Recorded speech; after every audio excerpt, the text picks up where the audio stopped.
사람들이 살면서 실수를 합니다. 저도 실수할 때가 정말 참 많은 것 같아요.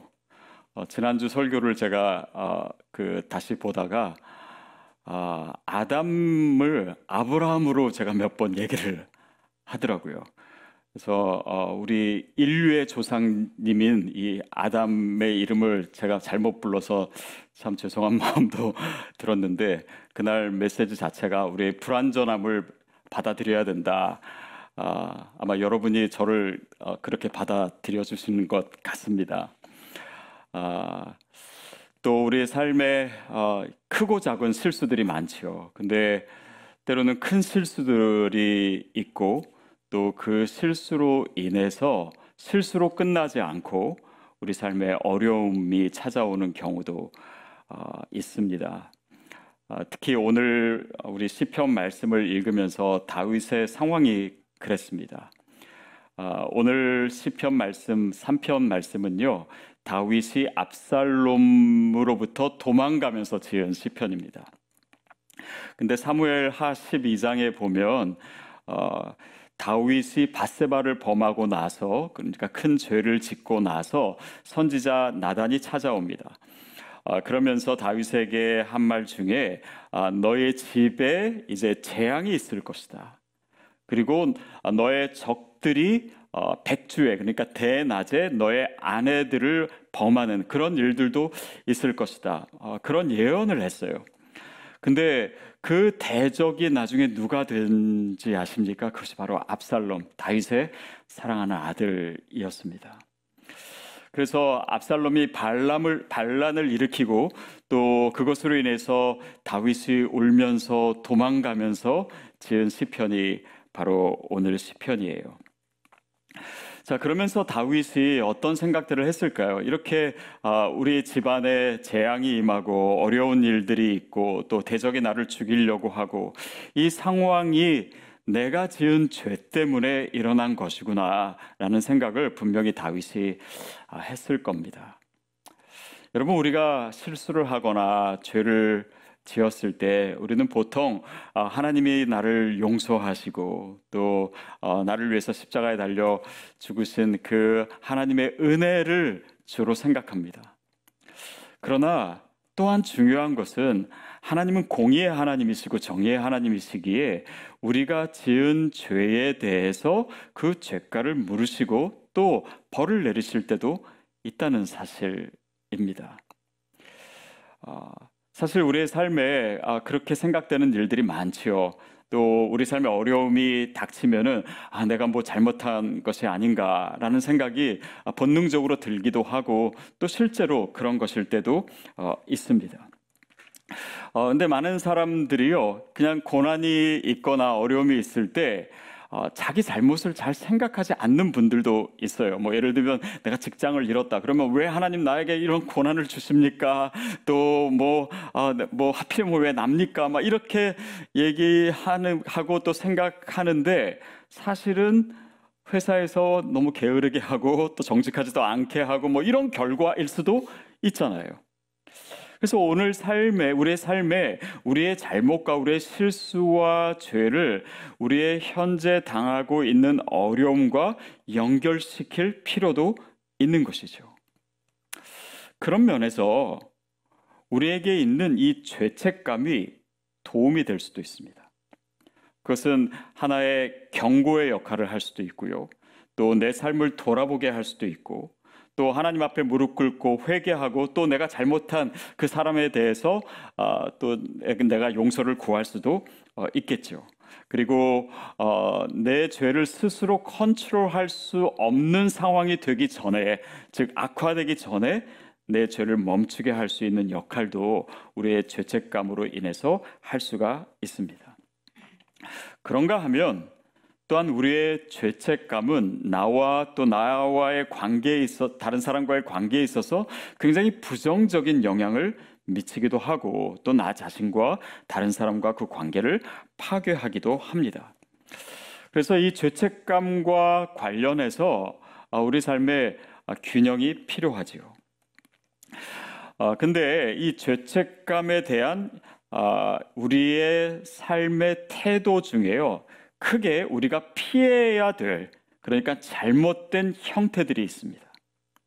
그것은 뭐냐면 특별히 내가 뭔가를 잘못하고 나서 그 결과로 내가 어려움을 당할 때 어떤 사람은 자기 자신을 너무 심하게 탓합니다.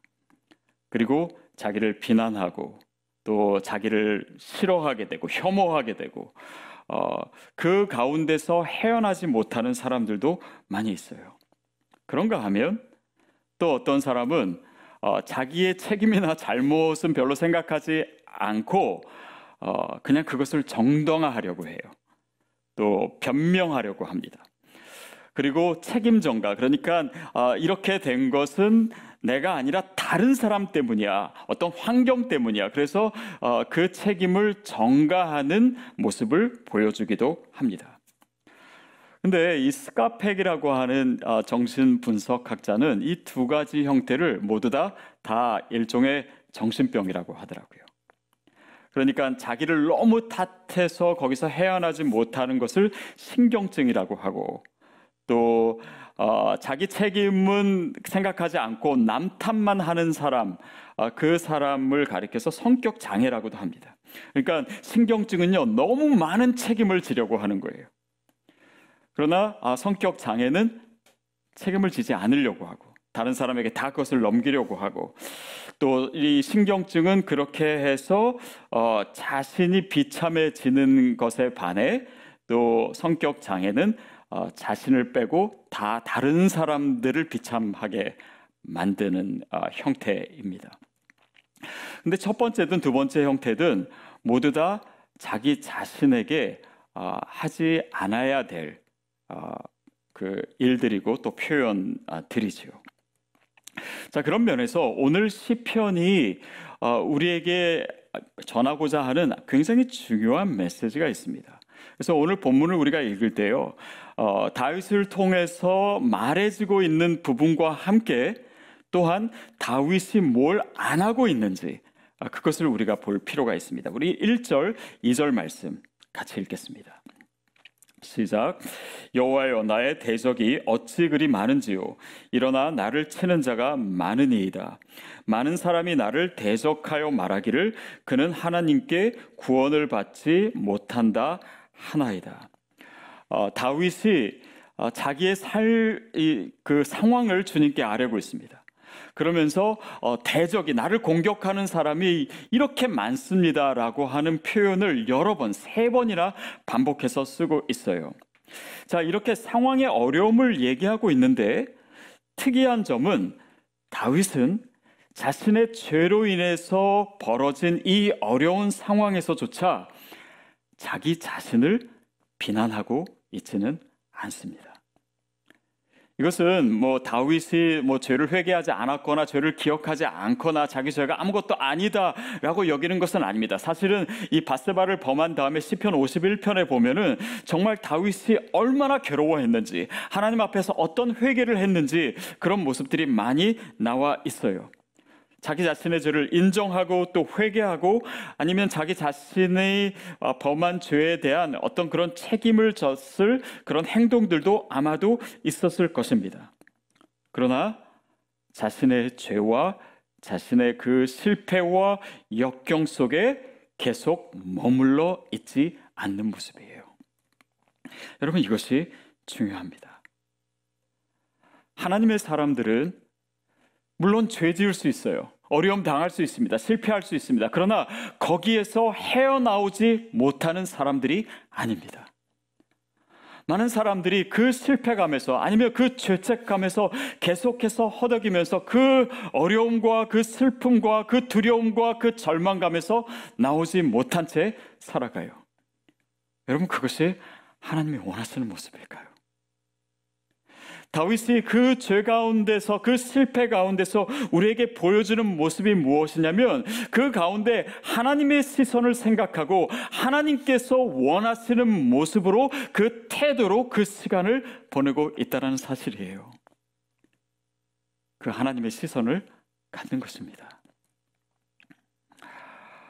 제가 예전에 읽은 글 중에 필리핀에서 한 소녀 아이가 예수님과 실제로 대화를 나눈다라고 하는 이제 소문이 있었습니다. 그래서 이 마닐라에 사는 이 대주교가 신부 한 사람을 그 마을로 보냈어요. 그래서 그 소녀가 실제로 정말 예수님과 대화를 나누는지 확인하기 위해서. 그 신부님이 소녀에게 물었습니다. 네가 정말 예수님과 대화를 나누냐고. 그렇다고. 그래서 그거를 좀 테스트해 보기 위해서, 그러면 내가, 그 신부님이 지난주에 고해성사를 했는데 내가 어떤 죄를 고백했는지를 네가 다음에 예수님과 얘기할 때 한번 물어보라고. 그래서 그 소녀가 그것을 알아맞히면 와, 얘 진짜 예수님과 대화를 나누는구나, 이제 그렇게 생각할 수 있으니까요. 그래서 다음 주에 이제 만났습니다. 그래서 물어봤어요. 지난주에도 예수님과 대화를 나눴냐고. 그러니까 그렇다고. 혹시 내가 고해성사를 뭘 했는지 예수님께 물어봤냐고. 물어봤다고. 뭐라고 하시더냐고. 그랬더니 다 잊어버렸다고 하시던데요. 그러시더래요. 여러분, 근데 한번 생각해 보세요. 그 소녀가 진짜 예수님이랑 대화를 나눈지 안 나눈지는 잘 모르겠지만 그 답은요, 완전 정답입니다. 예수님께서는요, 우리의 죄를 기억하지 않으세요. 그게 하나님의 시선입니다. 그런데 그 하나님의 시선과 마음은 우리에게 중요하지 않고 그냥 나는 여전히 내 죄와 이 어려운 상황 가운데 계속 주저앉아 있다면 그것은 하나님의 사람의 태도가 아닙니다. 다윗이 바로 이 시편을 통해서 보여주고 있는 모습이 그런 모습이에요. 그것이 바로 복음이 얘기하는 것 아닙니까? 그리스도께서 우리를 위하여 죽으심으로 우리의 죄를 사하시고 더 이상 우리가 죄 가운데, 그 영향력 가운데 머물러 있지 않기를 주님이 원하시는 것이고, 그것이 우리에게 주신 자유함입니다. 또한 다윗은요, 이 시편을 통해서 자신뿐 아니라 다른 사람을 비난하고 있지도 않아요. 더욱이 지금 자신을 배반하고 자신을 죽이려고 하는 아들 압살롬에 대해서는요, 언급조차 하고 있지 않습니다. 심지어 다윗은 그 아들을 사랑하는 것을 그 상황 속에서조차 멈추지 않습니다. 실제로 압살롬이 죽었을 때 다윗이 얼마나 슬퍼했습니까? 차라리 내가 죽었어야 되는데, 네가 살았어야 되는데, 이 압살롬의 잘못과 자신을 죽이려고 하는 그 모든 상황에도 불구하고요, 다윗은요, 결코 압살롬을 미워하지 않았습니다. 물론 아들이니까 그랬겠죠.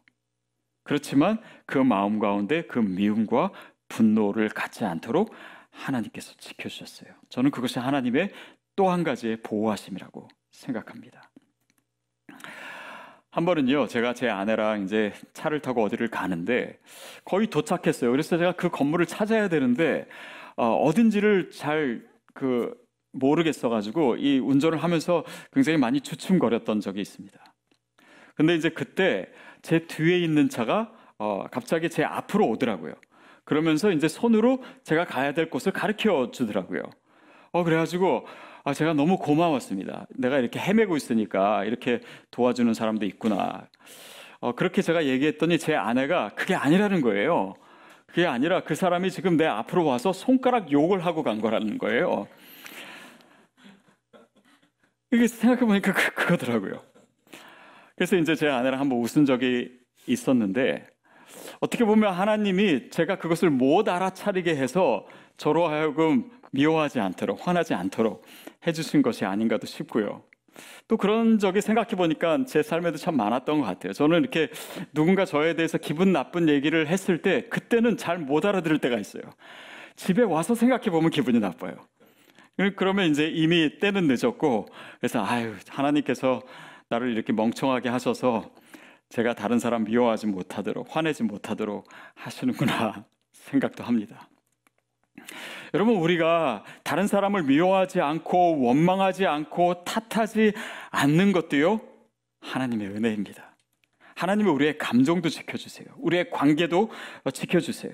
하나님께서 우리의 삶을 인도하실 때 우리의 삶에 있는 이 어려운 상황에서 다른 사람을 비난하지 않게 하심으로 내 삶에 어떤 물리적인 보호뿐만 아니라 나의 정서적으로, 나의 영적으로, 나의 모든 관계 가운데서도 나를 지키시고 계십니다. 그게 또한 다윗의 모습이었어요. 그래서 다윗이 쓴 이 시편을 보면은 다른 사람을 비난하는 대신 오늘 1절, 2절에서 나를 공격하는 이들이 많습니다. 이렇게 얘기하고 또 내가 하나님께 구원을 받지 못한다 합니다. 다른 사람들이 나에 대해서 얘기하기를. 그러니까 이 표현들을 보면요, 그냥 하나님께 아뢰는 거예요. 어떻게 보면 하나님께 다른 사람들이 지금 나한테 이렇게 얘기한다고 하나님께 고자질하는 것처럼도 느껴집니다. 그러니까 이 가운데 다윗이 가졌던 하나님과의 관계, 하나님과의 친밀함이 이 시편 3편 가운데 표현되지 않지만 너무나 선명하게 드러나고 있는 거예요. 그리고 처음에 그렇게 힘들어하고 어려워하는 이 다윗에서 나중에 갈수록 뒤편으로 갈수록 회복된 모습을 보여줍니다. 그것을 보여주는 또 다른 표현이요, 2절 끝에 있는 셀라라고 하는 표현이에요. 오늘 시편에서 3번이나 나오는데요, 이 셀라는 사실 읽는 것이 아니라 잠시 멈추는 것입니다. 멈추면서 이 상황으로부터 잠시 떠나서 하나님을 떠올리는 시간이에요. 이게 바로 다윗의 시편에 있어서 굉장히 중요한 비밀과도 같은 것입니다. 힘들고 어려워요. 우리가 그런데 그 상황에서 그 상황에 압도되지 않고 몰입되지 않을 수 있는 것은 그 중간에 하나님을 떠올리는 모습입니다. 우리의 슬픔과 우리의 절망과 우리의 어려움 가운데 우리가 그 상황과 나를 괴롭히는 사람에게서 내 시선을 돌려서 하나님을 바라볼 수 있는 것. 그래서 셀라가 나올 때마다요, 다윗이 변해요. 셀라를 한번 할 때마다 갑자기 회복되는 모습이 나타납니다. 이것이 다윗의 영성이었고 또 오늘 우리에게 필요한 것이 아닐까 싶습니다. 우리 3절, 4절 말씀입니다. 시작. 여호와여, 주는 나의 방패시요 나의 영광이시요 나의 머리를 드시는 자신이다. 내가 나의 목소리로 여호와께 부르짖으니 그의 성산에서 응답하시는도다. 여러분, 우리가 죄 지었을 때 또 죄로 인해서 우리가 실패하고 어려움이 왔을 때 정말 중요한 것은 이 다윗처럼 그의 시선을 나 자신과 다른 사람에게만 두는 것이 아니라 하나님께 두는 것입니다. 그래서 3절에서 계속 하나님이 누구신지에 대해서 선포하고 있잖아요. 여호와여, 주는 나의 방패이십니다. 나를 둘러싼 것이 나를 공격하는 사람들이 아니라 주님의 방패가 나를 둘러싸고 있습니다. 그것을 영적인 눈으로 보는 거예요. 나의 명예가 무너지고 나의 영광이 무너진 그 자리에서 다윗은 하나님의 영광을 선포하고 있습니다. 그리고 지금 이 어려운 상황에서 고개를 숙일 수밖에 없는 그런 절망적인 상황에서 여호와는 나의 머리를 드시는 분이십니다. 그 하나님을 노래하고 있습니다. 그러면서 내가 나의 목소리로 여호와께 부르짖으니 그는 성산에서 응답하십니다. 그 거룩한 산에서 내 기도를 들으시고 응답하시는 분, 그분을 떠올리면서 그분을 찬양하고 있는 모습이에요. 여러분, 바로 그 믿음의 모습이 하나님의 자녀가 가져야 될 모습입니다. 왜냐하면 이 죄의 상황, 이 실패의 상황에서 그 죄의 문제를 해결할 수 있는 것은 내가 아닙니다. 우리는요, 스스로 내 죄마저 멈출 수 없는 존재들이 바로 우리 자신이에요. 그러나 하나님께서는 하실 수 있습니다. 내 실패를 내가 어쩔 수 없습니다. 그러나 하나님께서는요, 나의 실패를 돌이키실 수 있는 분이세요. 그러기에 하나님을 바라보는 것입니다. 다윗이 취하고 있는 바로 그 믿는 자로서의 그 올바른 태도가 이 죄와 실패 가운데 있는 오늘 우리의 삶에 회복되기를 축복합니다. 그러니까 여러분, 중요한 것은요, 나의 죄나 나의 실패보다도 더 중요한 것은요, 하나님이 어떤 분이신가입니다. 다윗이 그것을 보여주고 있는 거예요. 더 나아가서는 그 하나님과 내가 어떤 관계를 맺고 있는가, 어떤 친밀한 관계를 맺고 있는가가 바로 내가 처한 이 상황의 열쇠입니다. 다윗은 그것을 알고 있었어요. 그리고 우리에게 그것을 가르쳐주고 있습니다. 5절 말씀이에요. 시작. 내가 누워 자고 깨었으니 여호와께서 나를 붙드심이로다. 여러분, 다윗이요, 하나님께서 나를 붙들고 계시다라고 하는 증거로서 굉장히 평범한 것을 들고 나옵니다. 그게 뭐냐면 내가 누웠고 내가 자고 내가 깨어났다는 사실이에요. 특별히 힘들고 어려운 상황 속에서 다윗은요, 이 하나님이 나를 붙들고 계시는 것을 볼 수 있는 영적인 감각을 우리에게 보여주고 있습니다. 여러분, 우리가 어렵고 힘들 때 우리가 하나님 앞에서 우리의 엉덩이가 더 올라가지 않습니까? 더 주님 앞에 무릎 꿇고 주님 앞에 아뢰고. 여러분, 그래서 이 어려운 상황은요, 우리의 영적인 감각이 더 민감해질 수 있는 상황입니다. 마치 우리가 이 팬데믹 상황을 거치면서 우리가 일상적으로 생각했던 것이 그것이 그냥 평범한 것이 아니라 그것이 하나님의 은혜였고 그것이 신비였고 그것이 기적이었다라고 하는 것을 느끼게 되는 것처럼 다윗은 이 상황 속에서 굉장히 믿음의 사람으로서의 역량을 보여주고 있는 거예요. 자, 그런데 그 모습은요, 그냥 어느 날 갑자기 어려움만 생긴다라고 생기는 것이 아닙니다. 그런 영적인 감각은 다윗이 이전부터 누려왔던 하나님과의 친밀한 관계 속에서 오는 거예요. 그가 목동일 때부터, 그리고 수많은 어려움을 당하면서 사울이 자신을 죽이려고 하고 도망가고 블레셋에서 어려움을 당하고 이 모든 그 과정을 통해서 하나님을 붙들고 하나님 앞에 서 있었던 그 많은 시간들이 오늘 이 상황 속에서 영적인 능력을 발휘하게 하는 것입니다. 그렇기 때문에 우리가 말씀과 기도의 자리에 늘 있어야 되는 거예요.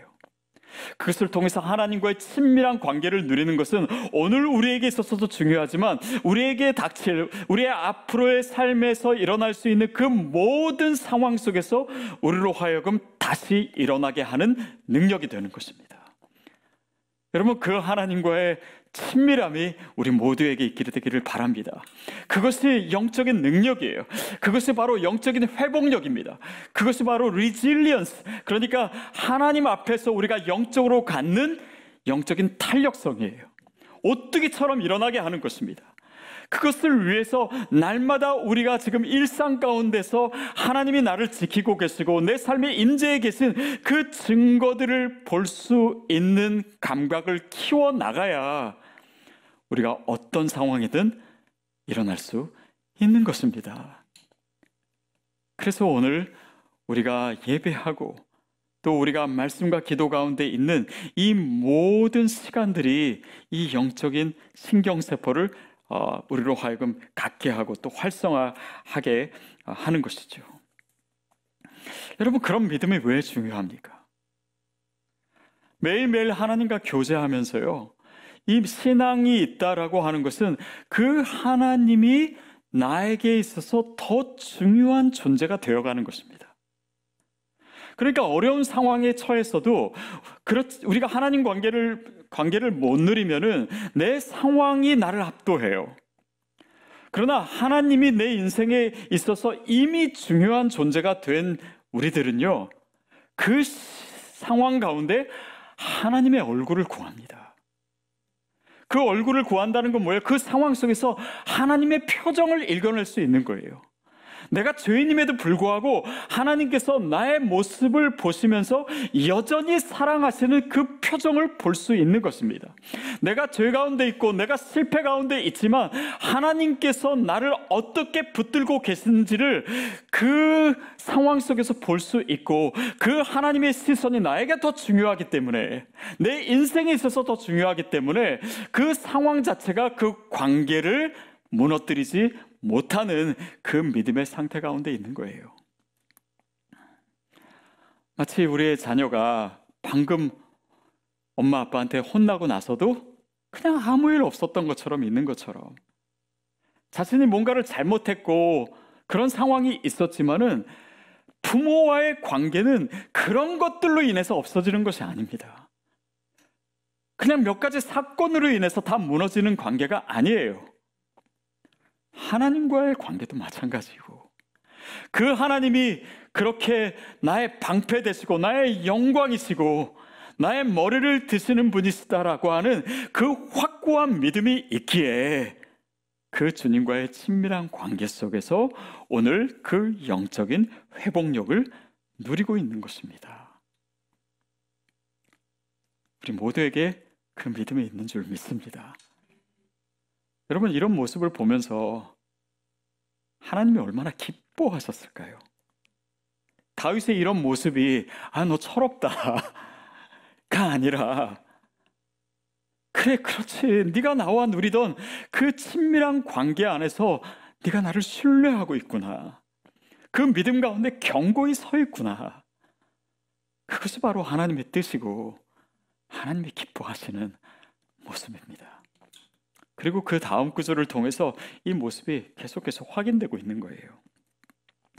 6절 7절 말씀입니다. 시작.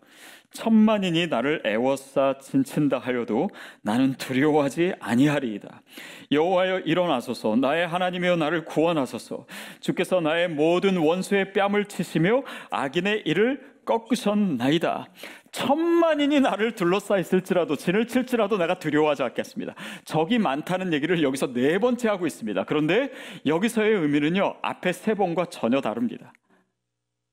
마치 견고한 성 안에 있으면서 성 밖에 있는 적들의 수를 비우는 것 같은 그런 담대한 모습으로 표현하고 있어요. 그러면서 나는 두려워하지 않을 것이다. 마치 어떤 어린아이가 자기 친구들이랑 싸우고 있는데 친구들이 막 자기를 다 공격하고 있는 이 상황 속에서 그 뒤에 아빠가 오신 거예요. 그러니까 얘가 갑자기 태도 변하면서 니네 뭐 떼거지로 다 덤벼. 난 두렵지 않아. 왜? 내 아빠가 옆에 있으니까. 이분이 우리 아빠야 라고 얘기하는 아이 같은 태도를 다윗이 취하고 있는 것이에요. 그러면서 하나님께 더 담대하게 얘기합니다. 여호와여 일어나소서. 여호와여 나를 구원하소서. 주께서 나의 모든 원수의 뺨을 치시며 악인의 이를 꺾으셨나이다. 이 표현을요, 다윗은 과거로 표현하고 있습니다. 이미 일어난 것처럼 앞으로 일어날 일들을 내 눈에 보이는 것보다 더 확실하게 선포하는 그 믿음이 다윗에게 있었고, 또한 그 믿음이 오늘 우리에게 있어야 될 줄로 믿습니다. 그리고 8절 마지막 절로 갑니다. 시작. 구원은 여호와께 있사오니 주의 복을 주의 백성에게 내리소서. 그러면 어떻게 보면 8절 말씀은요, 내용상 별 필요가 없는 말씀입니다. 그냥 단지 이제 은율에 맞추기 위해서 이렇게 추가한 구절이다. 학자들은 그렇게 얘기를 해요. 근데 저는 이 8절 말씀이 참 좋습니다. 제가 이거를 어떻게 표현하고 싶냐면, 이 8절 말씀은 다윗의 여유이다. 저는 이렇게 해석하고 싶어요. 이 말은 뭐냐면 더 이상요 자기 얘기하지 않습니다. 자기의 상황에 대한 얘기도 아니고 더 이상 자신을 둘러싼 대적에 대한 이야기도 아니에요. 그러면서 주의 복을 주의 백성에게 내리소서. 그러니까 이 단수가 아니라 복수로 주의 백성을 얘기하면서 자기와 같이 어려운 상황 속에 있는 사람들을 초대하고 있는 모습이에요. 여러분, 이 영적인 리질리언스, 이 회복력은요, 선한 영향력입니다. 나만 고난 가운데 일어나는 능력이 아니라요, 이 고난 가운데 여유를 가지고 또 내 삶으로 다른 고난받는 자들을 초대할 수 있는 영적인 능력이에요. 우리 모두에게 필요한 능력입니다. 그래서 다윗의 시편들을 보면요, 이런 내용들이 참 많아요. 시편 121편을 봐도요, 내가 그 눈을 들어보니 나의 도움이 어디서 올꼬? 나의 도움이 천지를 지으신 여호와에게서로다. 그래서 자신이 어려울 때 나를 도우셨던 하나님을 고백하고요. 3절부터 곧바로 뭐라고 얘기하냐면, 하나님은 너를 지키시는 자, 너의 우편에 그늘 대시고, 너를 환난에서 지키시고, 너의 출입을 지키시고. 그러니까 자신이 경험한 그 하나님의 도우심을 기초로 해서 다른 어려운 사람들을, 다른 의심하고 있는 사람들을, 다른 고난받는 사람들을, 다른 죄 가운데 있는 사람들을 자신의 이 믿음 가운데 초청하고 있는 모습입니다. 결국 우리가 실수하고 죄 지을 수 있고, 그로 인해 실패하고 또 어려움 가운데 있을 수 있지만, 결국 하나님께서 거기에서 나를 회복하심으로 하나님은 더 아름다운 일들을 하고 계십니다. 그리고 그 아름다운 이야기들의 한 중심에 저와 여러분을 세우고 싶어 하세요. 여러분, 우리의 삶에 실수가 있습니다. 심지어 죄 지을 수도 있고 어려움도 당할 수 있습니다. 그러나 기억하십시오. 우리는 그 절망의 자리에서 언제든지 일어설 수 있습니다. 그것이 하나님의 자녀가 누릴 수 있는 특권이에요. 여러분, 그래서 우리가 처해 있는 이 상황, 그 짙은 어둠의 시간을요, 창조적으로 활용하십시오. 오늘 내 삶에 우리가 가지고 있는 이 하나님과의 친밀한 관계가 이 상황 속에서 온전히 역사할 수 있도록 주님의 얼굴을 구하십시오. 그리고 다윗처럼 우리가 어떤 상황에 있든지 하나님께 더 담대하게 나아가며 다시 일어설 수 있는, 다시 비상할 수 있는 그 영적인 회복력을 저와 여러분이 소유하고 또 누릴 수 있게 되기를 주님의 이름으로 축복합니다.